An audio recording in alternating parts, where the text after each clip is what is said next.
Are you curious about Gestalt language processing? You are not alone. Join me, Corinne Smoose, and speech therapy PD for our podcast, The Gestalt Get Together. Our episodes try to balance the enthusiasm and excitement about GLP and its associated intervention ideas, as well as a healthy dose of skepticism about how to understand and integrate this paradigm shift into your career and the field at large. We hope that you can get together with us to learn more about Gestalts. Welcome to the Speech Link. I'm your host, Sharp O'Shart, and I invite you to listen and learn practical strategies from experienced experts to take your therapy to the next level. If you've done your graduate school practicum either recently or in the past, you probably remember that experience. You may even vividly remember your supervisor. I sure do. And that was decades ago. She had a huge influence on me. Conversely, I've also had the pleasure of supervising many graduate students' practicum. And as I look back from this vantage point, I wonder truly, which one is more difficult? Being the grad student or the supervisor? Each one has its challenges. Grab your pen and paper. There's a lot of good information here for both. Here we go. My guest today is MariBeth Plankers, MS CCC-SLP ATP, which recognizes her assistive technology professional credential. MariBeth and I have traveled together doing seminars through the Bureau of Education and Research, BER, and I can personally attest that MariBeth is a multi-talented speech-language pathologist, and notably, to our topic, she does quite a bit of clinical supervision. Also, she is the facilitator of the Regional Assistive Technology Center at Minnesota State University at Moorhead. Significantly, this center is a leading library of universal design for learning and assistive technology tools. And as alluded, her areas of expertise are multifaceted: augmentative alternative communications, AAC, language disorders, behavior issues, telepractice, as well as autism spectrum disorders. Now, this is MariBeth's second podcast appearance, and it's great to have you back. Welcome to the Speech Link, MariBeth. You are most kind, Sharon. Your words are most kind. Thank you. A pleasure to be here today. Good. Now, today we are talking about supervising speech-language pathology graduate students, right? Correct. Yes. Very excited to share. Yes, and we're doing so, we're supervising in what settings? These settings are across a variety of settings that include school, clinic, private agencies, hospital, clinic, all of those environments where students can have the opportunity to learn through externships as they expand upon their expertise as a graduate student. All right, good. So pretty much anywhere where they do therapy. Correct. I'm thinking back to when I did my what I called student teaching at the time. I was in the schools. And do you remember your time when you did your teaching in the schools or wherever you did it? What was your first experience there? Well, that's part of my story that I'll be sharing here in my podcast today. So I did two different school settings, but they were quite opposite of one another. So I'll be sharing about that in my story as I talk about clinical supervision. Great. Well, let's begin. Let's start with talking about what is the actual definition of clinical supervision. So if we began with that, supervision as a clinical supervisor is truly a process that consists of a variety of patterns looking at behavior, the appropriateness on which depends upon the needs, the competencies, expectations, and the philosophy of the clinical supervisor and the supervisee, along with specific situations that'll take a look at the tasks that are expected, the student or client who's involved, the settings as we just shared, and there are other variables that we'll address as we continue on. We want to take a look at the goal of the supervisory process because it's truly looking at creating professional growth along with the development of the supervisee and the supervisor. It truly has a dual purpose. We want to remember that it's that we assume that our end result is looking at optimal service to clients and our students.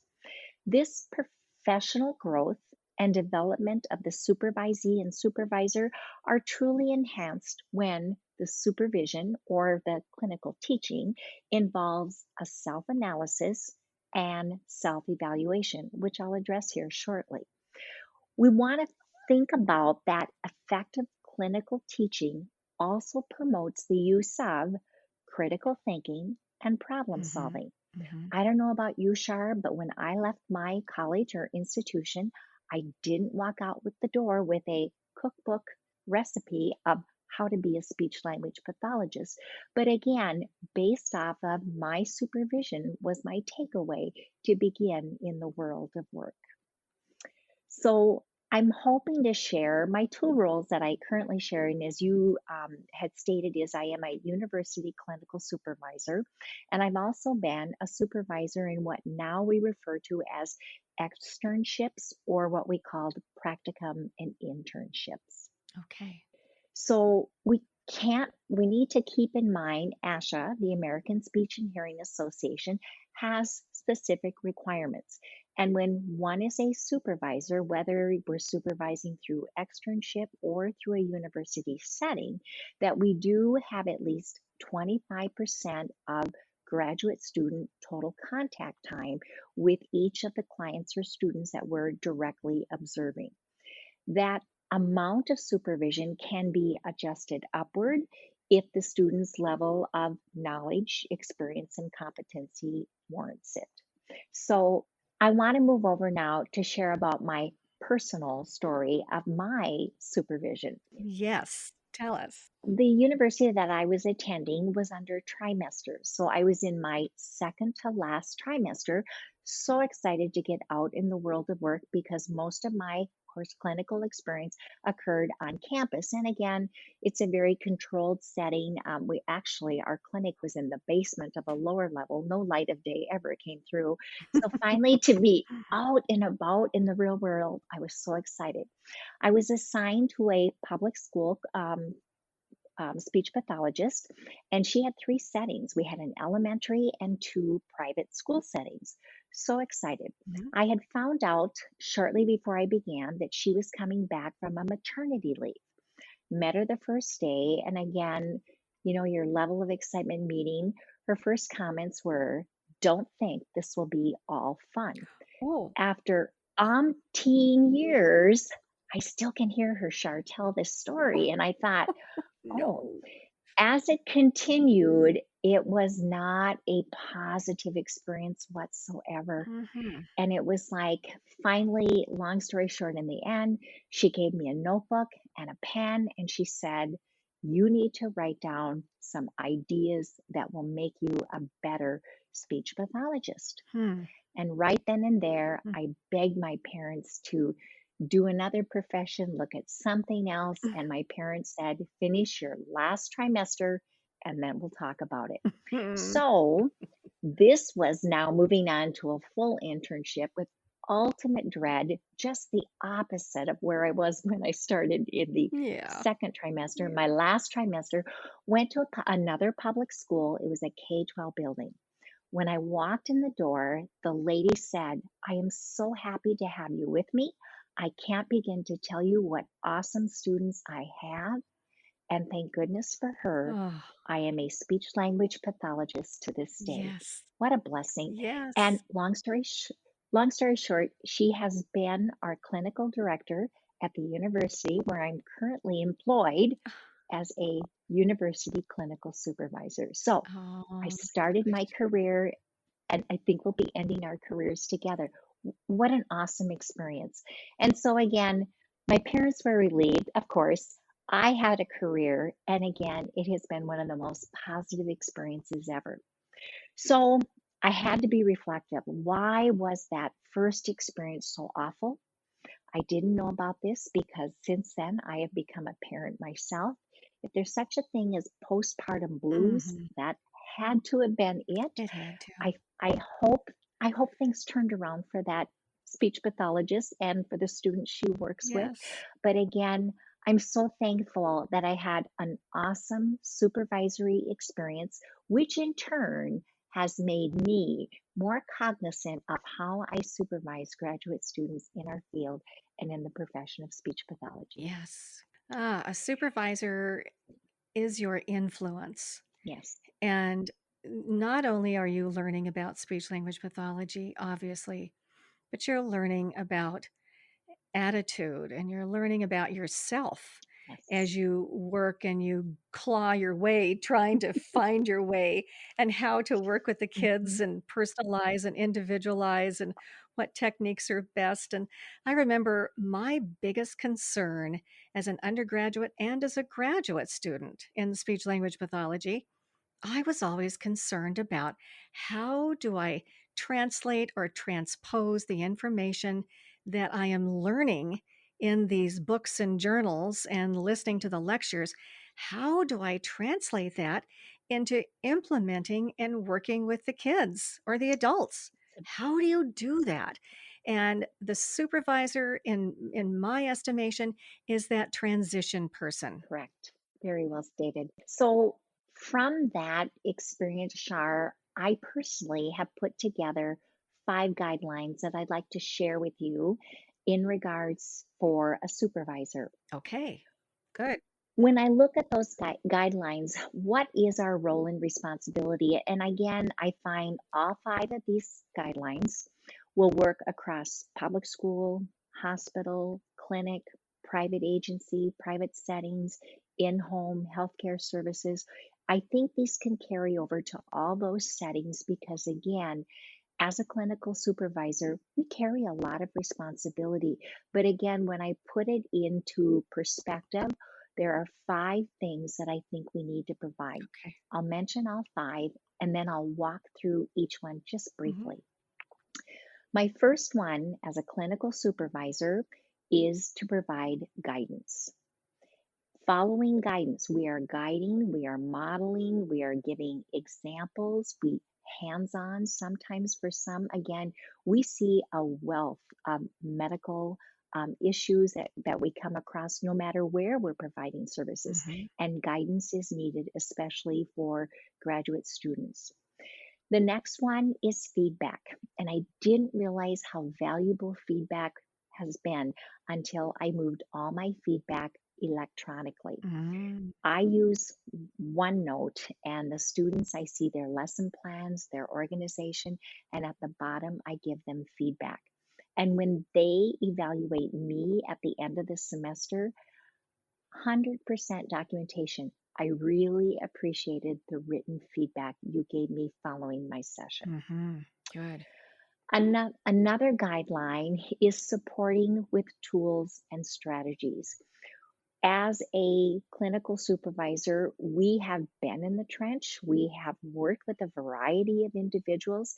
And again, we start to develop what I call our toolkit and strategies. And I think it's imperative we share that information, not making our graduate students figure it out the hard way, but again, that we give them a wealth of resources. Mhm. From there, they can make the decision as to what works best with this disorder type. And I think we need to keep in mind both assessment and intervention. The fourth guideline I have is reflection. And reflection not only is what went well, what might I change, and what would I do differently. Again, reflection I find addresses generalization. What I have taught or what I have demonstrated today, how will that carry over to the real world tomorrow? Mhm. And my last guideline is vision. And I think we need to expand upon our expertise. That can include continuing ed, expanding on an area of interest. My area of interest expanded over to assistive technology and augmentative alternative communication. And again, where we start to develop a high interest and expertise in specific areas. Mhm. So, using these guidelines, guidance, feedback, tool strategies, reflection, and vision, I think support what we do and why we do it.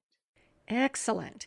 Good, helpful information. Let's go into detail a little further. When you're a supervisor, how do you evaluate the graduate student's progress? What are you specifically targeting?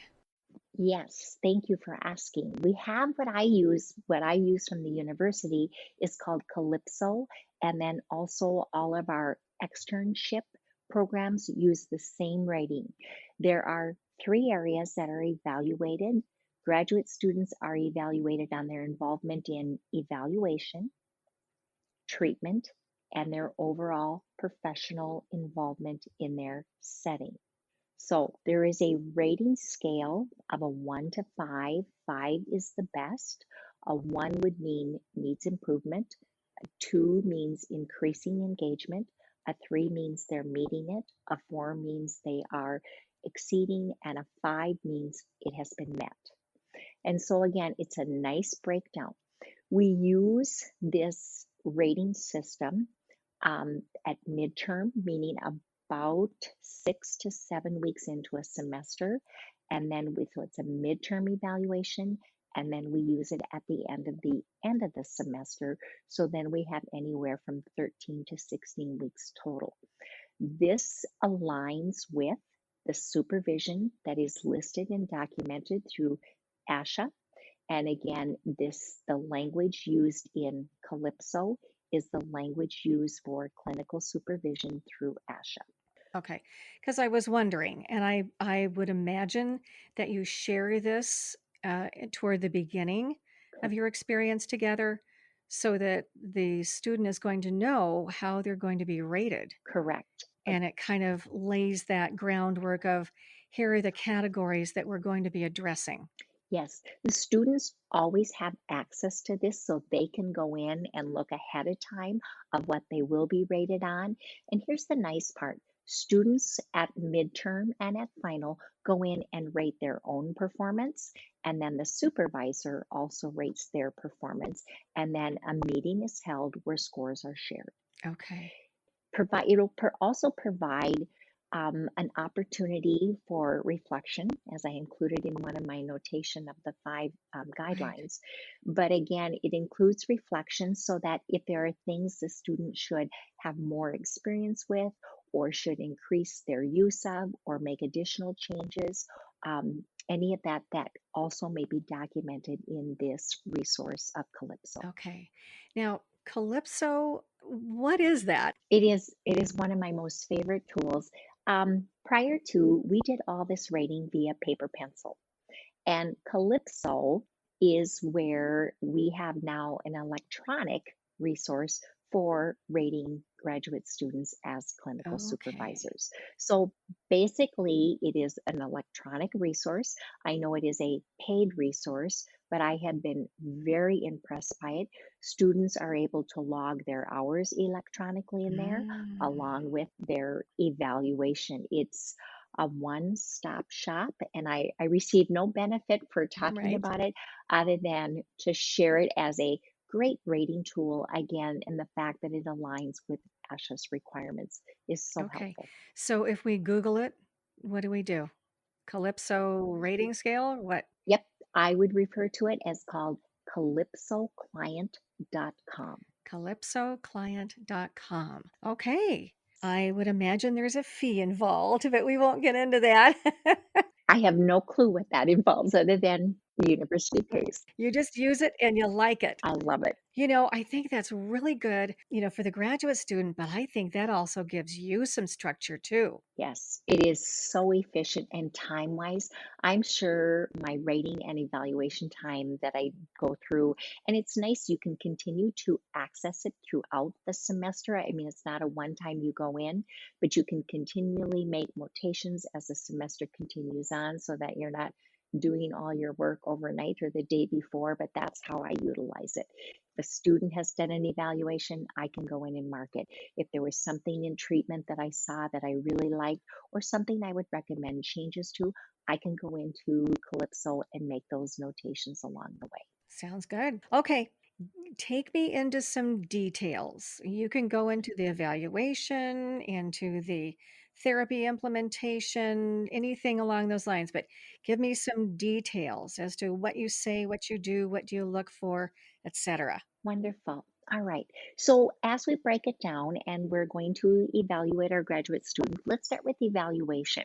And these are also good reminders. If a student hasn't had that experience, it reminds me I need to make sure they're involved. So under evaluation, it takes a look at conducting screenings and prevention procedures. So if, for example, a new referral comes in, this would be a chance for a graduate student to do a screening of either language and articulation, looking at tier one, tier two, tier three of prevention or intervention.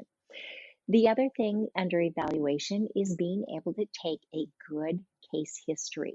Again, students are very excited to begin evaluating, but I always say back it up. Let's acquire some background knowledge about this student or client, whoever that might be. The other one is students need that experience in determining what are the best evaluation instruments and procedures.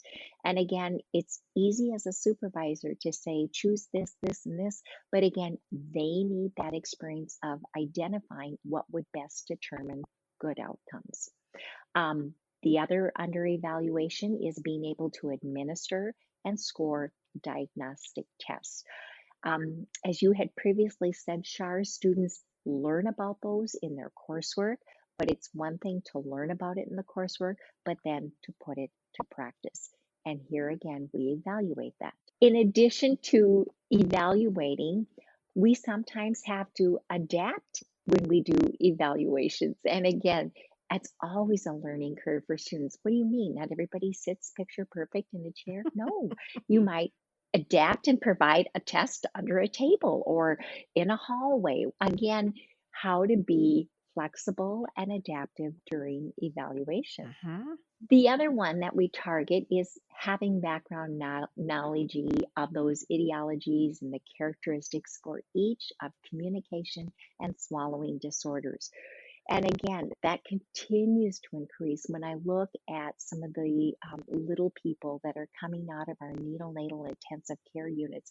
There's no longer a single diagnosis or a single medical documentation. There could be a wealth of things for a child. And again, students need to have those understanding what are some of the ideologies and what are some of the additional characteristics that impact the work and assessments we do. Mhm. Once they've completed the assessment, the next area that we evaluate is can they come forth with a diagnosis? What might that look like? Is it language, receptive, expressive? Is it a voice? Is it fluency? Whatever. And again, what might those look like?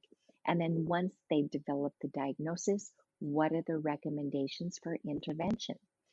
My firm belief is a good evaluation leads to good intervention. And then last but not least, they need to write a report. And again, they've just begun, as we know, their world of report writing. But again, a good written report is critical to the recipient or to the team who will be providing services. And then are there other referral of services, occupational therapy, physical therapy, vision and health, deaf and hard of hearing?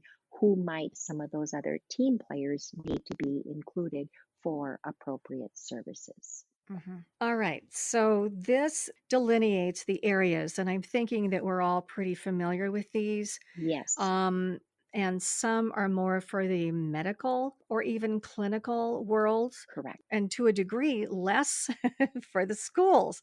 I have to say, when you say, take a case history, that's nice.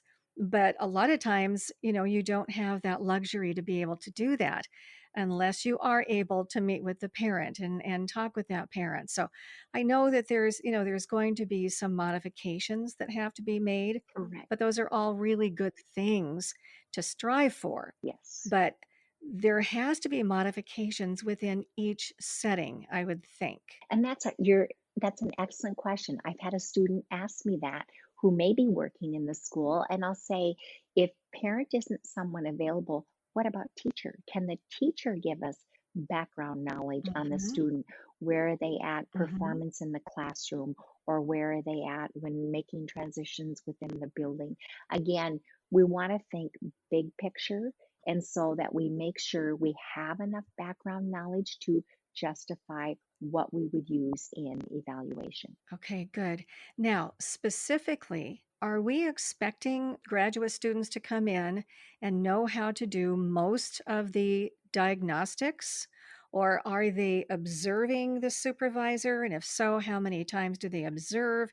Or does the supervisor do half and the student does, or the graduate student does the other half? What are some options for actually doing the diagnostic process? That's an awesome question. So, some universities I have learned do not have a diagnostic course. The Mm, university where I work at, we do have a course that's strictly for diagnostics. mhm, And if they didn't, again, if we've acquired someone who might be a postbac from a different undergrad program, that would be the first thing I would ask is, again, we give our guidance. As I said before earlier on the guidelines for supervision, mhm. under guidance, maybe we as the supervisor will need to model the administration of a test and then maybe slowly fade our involvement, giving cues or writing specific notes, Mhm, or even encouraging students take this evaluation tool home,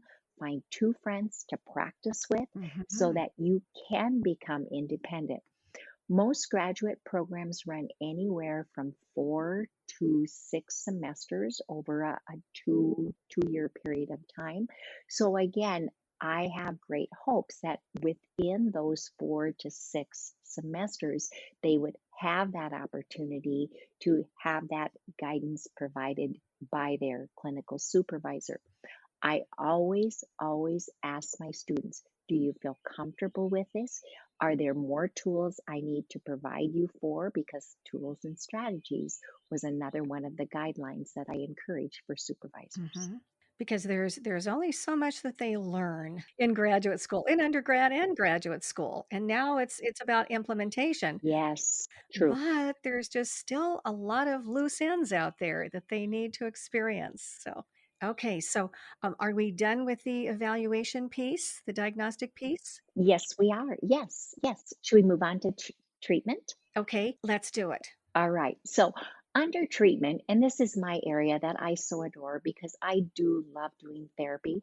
But looking at treatment, some of the expectations there is how do you create appropriate intervention plans that have measurable and achievable goals? And whether you're writing a plan of care or whether you're writing an individual educational plan program, an IEP, both of those need to have that considered. In addition to that, it's important that graduate students have the opportunity to collaborate either with other professionals and or students or clients and having them part of the planning process. And again, whether you're writing an IEP, you have a great opportunity to collaborate there, or whether you're writing a plan of care, there again, when you're meeting with those team members, collaboration is critical. Mhm. In addition to looking at those intervention plans, you have to put them to practice. And again, here is where I say the word practice is so important. Graduate students need that again, modeling, the cueing by the supervisor, and the opportunity to practice those intervention plans. And again, maybe one plan we use with one group of students or clients could be totally different from another plan that we'll be implementing in the next half hour. So again, let them have that opportunity. Create time, if you can, to do reflection. And here's where I give feedback upon feedback. This went well. Let's consider changing this. Maybe a different type of wording might be important. So, again, it's important, especially when they're practicing implementation, we give them our feedback. Yeah. In addition to doing therapy, it's so helpful to have access to appropriate materials and instrumentation. That's going to be critical, not now, but again, for the rest of their careers. Because again, having good materials that teach what we want to teach, that address those measurable and achievable goals, that's so critical, not only for the graduate student, but also for the student or client whom they're providing the service to. Another important one besides materials is sequencing tasks. I'm a huge put it in order individual because I think not only does that following a pattern or routine give us comfort, but it also gives our students or our clients that sense of, I know this is first, this is next, and again, following a plan or procedure so that life has a lot of sequences already built within that again gives us that feeling of confidence, efficiency, and being effective. Hmm. So, as we teach those sequences, it's important, I always say, tell the student or the client what you want them to know. Give them an appropriate introduction and explanation of the task. Whether you're learning something new or whether you're reviewing something you've already worked on, it's so important. Tell them this is what we're going to do today, and this is how we'll follow the steps.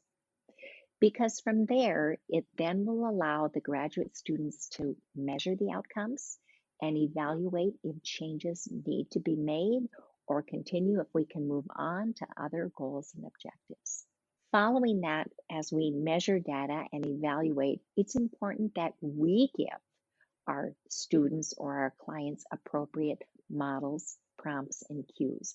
As we, as the clinical supervisor, starts to fade those models, prompts, and cues, our graduate students then assume those roles and they too use model, prompts, and cues as they do intervention. Right. Let me jump in here, if I may. Okay, so you have a graduate student that is, starting, and let's say that you, the supervisor, you've been working with this student or students, if you're in the schools, Right, yes. and you know them, but this graduate student does not. How long do they observe you? What's the process? Do you dismiss therapy 5 minutes early and talk about what you did and answer any questions that the graduate student has? What are some of the specifics for, let's just say for now, for getting started? Right. I usually try to teach in the here and now. So if I'm doing something, let's say I'm working with an augmentative communicator, Hmm. and definitely I will be using modeling on a device. So I will model, I want more, and then we open up more gain. And so again, I'll model that, and then I'll say to the graduate student, okay, you now do the same, model through, and then we'll come back. We teach another skill. I'll teach, and then I step away and I'll say, you follow that pattern. And again, they'll model. I prefer if I can teach in the here and now, model, have them try, and then usually about the last 2, 3 minutes of a session or before we're starting to wrap up, I'll say, any questions in regards to what we did with this student? And I love it when children look at us, they'll look at me and I'll say, we're all learning together Right. again, So then I ask before we come back for the next session, it might be the next day or the next week, I might say, tell me how much you want me to show, or tell me if you want to begin and I'll fade. And so again, here again, talking about feedback is so important, whether I've spoken it or I've written it, because I want their feedback too. I am there to be their guidance. And again, that's so critical to building that confidence, that success, not only for the graduate student, but also the success that we want our students when we're working with to see also. Right. So it's truly very individualized. I see some students who are very cautious. I have some graduate students could not fail. And I always say, you will learn more from your mistakes than you will from what has gone well. Hmm. And so again, I'll say, this is why if you make a mistake, this is okay because I'm here and we're working together because I want you to feel comfortable as I fade. And again, only 25% of their time while they're in their externship or being supervised am I to be there.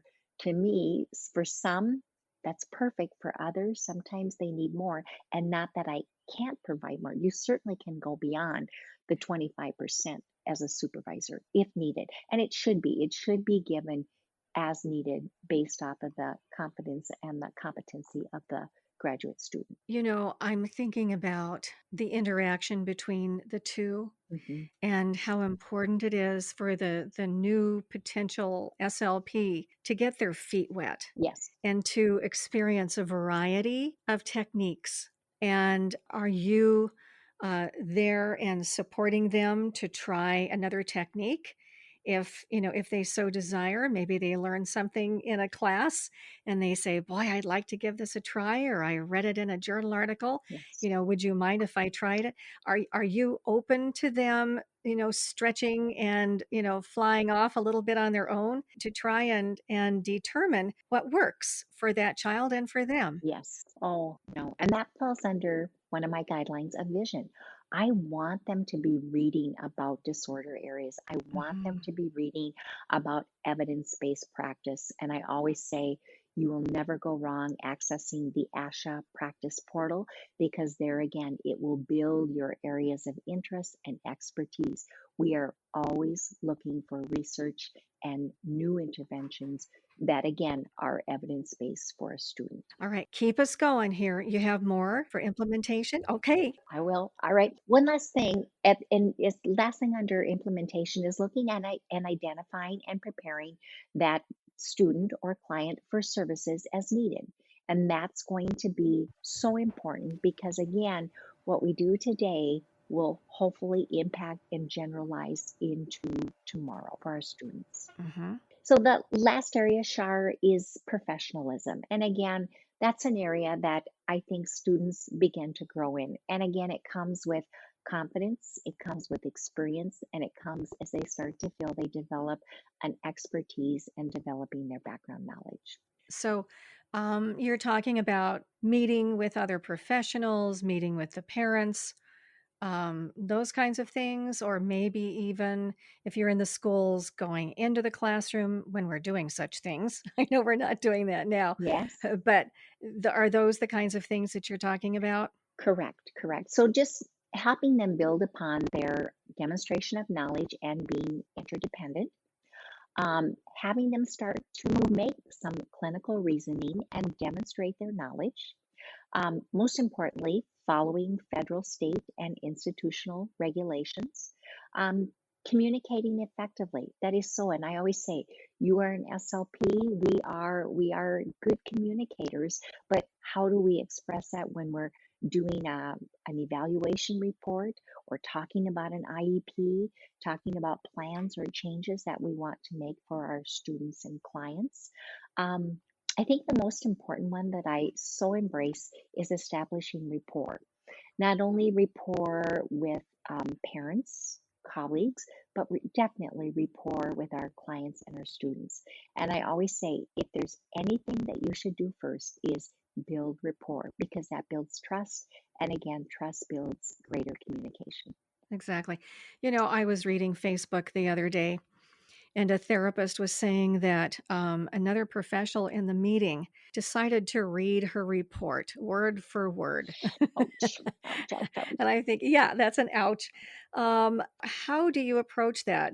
You go into the meeting Mhm. and they observe you in action, for one or two meetings, and then you turn them loose, or do you do like maybe a role play and a mock up? Mhm. Do you specify, here's what you do first, second, third, or here's what works for me? Or Mhm. how do you approach that in kind of a detailed way? It's a good, very good question. I model first, and so I'll say, you know what?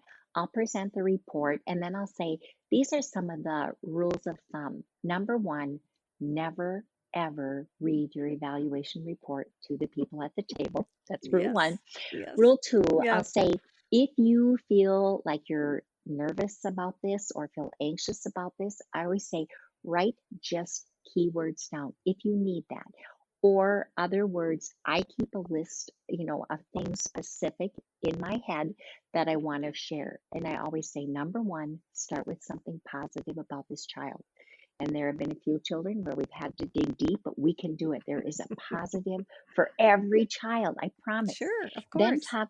talk about the needs that you want to address. Then set the expectations not only for the team, but also for the child and maybe for home. And then my last one that I say you want to end on a good note. Tell them how you are going to establish rapport and build a relationship with their child. Hmm. And again, following those 4 rules of thumb, I'll say that's what your evaluation report. And I've had graduate students say around, oh, you don't think I should tell them about the standard deviations? I said, will that mean anything to a parent? Do they look at their child as numbers? No, they do not. So stay away from numbers. Yes, we have to have numbers by law because that's the qualifiers that we have for the state where we work in. Hmm. But again, think about you're talking to a parent or a guardian. Think about what might they want to hear because they too know that if there's been an evaluation, there might be some concerns. But how do you relay that in a proactive manner so that they know you have their child's best interests at heart? Yeah, you kind of have to put yourself in the place of that parent, don't you? So true. Yes. Because, yeah, they're not used to being in that setting, whatever the setting is. Right. They're not a speech language, educational, medical, whatever professional. And it can be kind of scary, I think, as a Yes. parent. And a parent might feel, oh, it's me against all of these people. Correct. And it's so very important. Like you said, the word rapport. Mhm. And I don't know, whatever you call it, it's letting that parent know that they're important and that whatever they think also matters Right. because they are the parent. They've been around that child for, 7, 10, 12 years, however long. They know their child. So, I think that's so very important. And that kind of harkens back. Even when I was in the schools, I didn't always make it, but I would always try to touch bases with the parent on the phone Yes. or via email prior to evaluating the child, or at least during evaluating, True. so that when we all came into that IEP meeting, we were not total strangers. Yes. So important. And that, yeah, I think so too. Yeah. I mean, that can begin that chain of familiarity and of trust Yep. right off the Yes. bat. So, that the case history is important, but I think just touching bases with that parent. And then you go into the meeting and we have some level of trust and we know one another. Yes. And hopefully that makes the parent feel better and also makes me as a therapist feel more like I can interact with that parent. And then that leads to, because again, I think this is an area some of our students, graduate students, as they're getting ready, it's like that last semester that they're in school is our field involves counseling. And again, Mm, counseling, I guess, germane toward communication disorders. And again, counseling that we provide to our colleagues, to families, to caregivers, other relevant others, and definitely to our students and our clients. So again, we're never going to walk away from that. Some of our students, graduate students, have even gone over to take a few counseling courses just to have that background. How, again, what does that communication look like? The effective oral communication that's needed. And then also under professional, what is that effective written communication? yes. So a course in tour counseling will never lead you down the wrong road, but again, will help support your practice and your professionalism. Good. Yeah, you're talking about so many different levels of knowledge. If somebody gets bored in this field, then I'm thinking, really? Are you an SLP? Right, right. I have never I been know. bored. No. There's always more to Yes. learn, always Very more. true. Now, I want to ask you another question here, and this one is it's a little bit negative, Okay. okay? I'll just say it, but it's called reality, True. and I've seen this happen. I used to teach in a university setting, and I sent graduate students out, to their practicum, Hmm. and this would happen every once in a while. Sure. Okay, what if a graduate student is just not finding success, okay, Okay. in a particular setting and, certain issues occur? Hmm. Hmm. What do you do? And that's a very good question. And it's happened where I've been the supervisor and I'm not seen. So the first thing I always tell my students is we all need to be flexible. And again, like I said, 2 semesters short of personally graduating myself, I didn't think speech pathology was for me either. Mhm. And again, I do think it's important, and here we are, practice what we preach, good communication. And I think if we start to see that as a clinical supervisor, that this graduate student, sometimes their coursework can be impeccable. But when it comes to that establishing rapport and building relationships, it's a challenge. Yes. And so, again, I think it has to be addressed early on. And I can see I've had tears, I've had graduate students become angry, but I always tell them, again, you have invested much time, but I don't want you to finish and find out this truly was not your profession that you feel comfortable in. And so, again, if change cannot occur, and we, like I said, there isn't the flexibility to be able to establish rapport, be part of a team, be a collaborative team player, then I think there might need to be truly some reflection about what is not going well. Can they make that change? And if they cannot, what are the alternative options that might need to be considered? We ourselves have what we call remediation plans that we do. And then sometimes students, I realize we cannot always choose what goes on in our personal lives. We've had graduate students who have had personal challenges along the way. And again, they can either make the decision to take a break from graduate school. At our university, I can only speak for our university, but we've allowed them to come back when they feel comfortable. We have set a deadline because, again, the longer you stay away, you start to lose those skills and experiences that you've had up to that point. Mm-hmm. But again, like I said, we are good communicators, and we as supervisors need to have that conversation early on.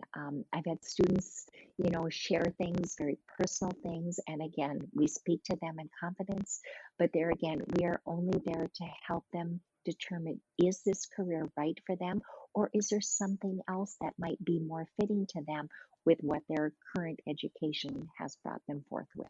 Right. It's that counseling thing that you were talking about. Yes, Yes, yes, yes. so well Yeah, said. do you contact the university professor and maybe the three of you talk about this Yes. or We okay. have a graduate studies person, and we also have a chair within our department. So the graduate Hmm. studies person, the clinical supervisor, and the chair would all meet to then if this continues. Normally, you begin with a first meeting, just the clinical supervisor and the graduate student, and if things do not change within a week or two, then we pull another team meeting again and bring in other team members. Oh yeah, that's a tough one. It is. It's hard. It is. Mary Beth, do you have a particular graduate student that you recall? Obviously, you're not going to say the person's name, Okay. but do you have one that you would like to share? Maybe a glowing success, that you've had. Yes, I do. I have two. And again, they both have gone different routes. They were both graduate assistants of mine. As I am the director of a regional assistive technology center, they both were assigned to me while they were attending graduate school, and have it got to know them very well. Again, working in assistive technology, augmentative, alternative communications. One went the medical route, and the other went the public school. And like I said, we still stay in contact, which is wonderful. And I was very fortunate to not only be their supervisor for graduate assistant, but also in the clinical setting too. Um, I'd say the qualities of both of those individuals. Number one, they had awesome leadership skills. Um, they were willing to lead something, train something, teach others, and again, they may not have known, but they've turned around and said, I'll know where to find how to learn more about that. So they demonstrated just that awesome leadership quality. They also were independent. Um, Not only they would ask questions, we'd model through, and they'd say, I want to try this myself next. Hmm. And that was wonderful. I remember we had a very challenging evaluation, a very unique child with multiple medical needs. And I sat down with one of the students, and she said, Could I put the plan together first and then share it with you and we'll talk about it? And Mm, I thought, this is where she needs to be. yeah. So just embracing to see those skills. And then the other thing is they were both collaborative. I mean, they'd pull in other graduate students that were part of teams that we were preparing for evaluations or co-clinician work where you could have two graduate students working with a client or a student. And again, they were always reflective of what other people had to say. They were visionary in what they were hoping to achieve in that collaborative work. But again, they both are out in practice right now. They are being successful. I have another student. She also is a graduate assistant who will be graduating, already has a job, and she too, the leadership, her collaboration, her communication, all are phenomenal. And so, again, so exciting to see who's coming out into the world of work and what gifts and talents they will have to offer. Oh, how nice. And then they will pay it forward to someone else. Yes, I sure hope so. Yeah, it's very Mhm. exciting. I love it. Mary Beth, you are a wealth of information. I always enjoy hearing all of your experiences, and you are such an organized person, and you share it in such a very easy to listen to way, and I appreciate you so very much, Mary Beth. Thank you, Shar. It's been a pleasure to share. Again, like you know, what a profession we are in and the wealth that we have available to us as speech language pathologists. Amen. Yes. Thank you so much, Mary Beth. Thank you, Shar. Take care. All right. Bye-bye. Bye. Thank you for listening to the Speech Link. Please check out my other offerings at my website, charvoshart.com, and also speechtherapypd.com. See you next time for more interviews, information, and insights. Until then, thank you so much for all that you do with your speech kids. Be well, and God bless.